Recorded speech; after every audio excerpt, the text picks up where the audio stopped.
Saat itu, untuk pertama kalinya Umar bin Khattab mendatangi kediaman Rasulullah setelah meluk Islam. Umar bin Khattab tak kuasa menyembunyikan rasa haru dan kesedihannya ketika melihat keadaan rumah baginda Rasulullah yang jauh sekali dari kata mewah. Tiba-tiba Umar terisak-isak menangis di hadapan baginda Rasulullah. Umar bin Khattab teringat bagaimana mewahnya para raja-raja Persia yang tinggal di istana yang megah. Sementara baginda Nabi yang merupakan Rasulullah hanya tinggal di sebuah gubuk yang bahkan tempat tidur Nabi pun hanya beralaskan pelepah kurma. Seolah mengerti kesedihan Umar, Nabi tersenyum dan memandangi Umar dengan lembut. Apakah engkau tidak bahagia, wahai Umar, bahwa kita akan menerima kekayaan dan kenyamanan dalam kehidupan akhirat yang abadi? Raja-raja dunia ini telah menerima bagian penuh mereka di sini, dan bahkan bagian ini tidak berguna bagi mereka setelah mereka meninggalkan dunia ini. Bagian kita akan datang nanti, wahai Umar, tapi begitu kita menerimanya, maka akan tetap bersama kita selamanya. Saat itu, untuk pertama kalinya Umar bin Khattab mendatangi kediaman Rasulullah setelah meluk Islam.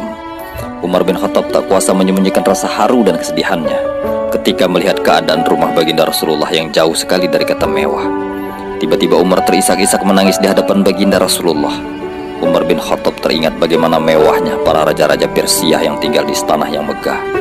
Sementara baginda Nabi yang merupakan Rasulullah hanya tinggal di sebuah gubuk yang bahkan tempat tidur Nabi pun hanya beralaskan pelepah kurma.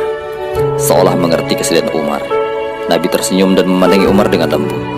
Apakah engkau tidak bahagia, wahai Umar, bahwa kita akan menerima kekayaan dan kenyamanan dalam kehidupan akhirat yang abadi?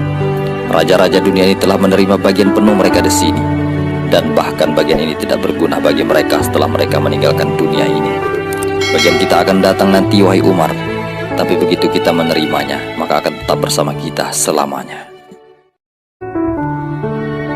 Saat itu, untuk pertama kalinya Umar bin Khattab mendatangi kediaman Rasulullah setelah meluk Islam.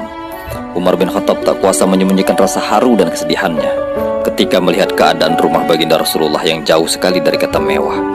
Tiba-tiba Umar terisak-isak menangis di hadapan baginda Rasulullah. Umar bin Khattab teringat bagaimana mewahnya para raja-raja Persia yang tinggal di istana yang megah. Sementara baginda Nabi yang merupakan Rasulullah hanya tinggal di sebuah gubuk yang bahkan tempat tidur Nabi pun hanya beralaskan pelepah kurma. Seolah mengerti kesedihan Umar, Nabi tersenyum dan memandangi Umar dengan lembut. Apakah engkau tidak bahagia, wahai Umar, bahwa kita akan menerima kekayaan dan kenyamanan dalam kehidupan akhirat yang abadi? Raja-raja dunia ini telah menerima bagian penuh mereka di sini, dan bahkan bagian ini tidak berguna bagi mereka setelah mereka meninggalkan dunia ini. Bagian kita akan datang nanti, wahai Umar, tapi begitu kita menerimanya, maka akan tetap bersama kita selamanya.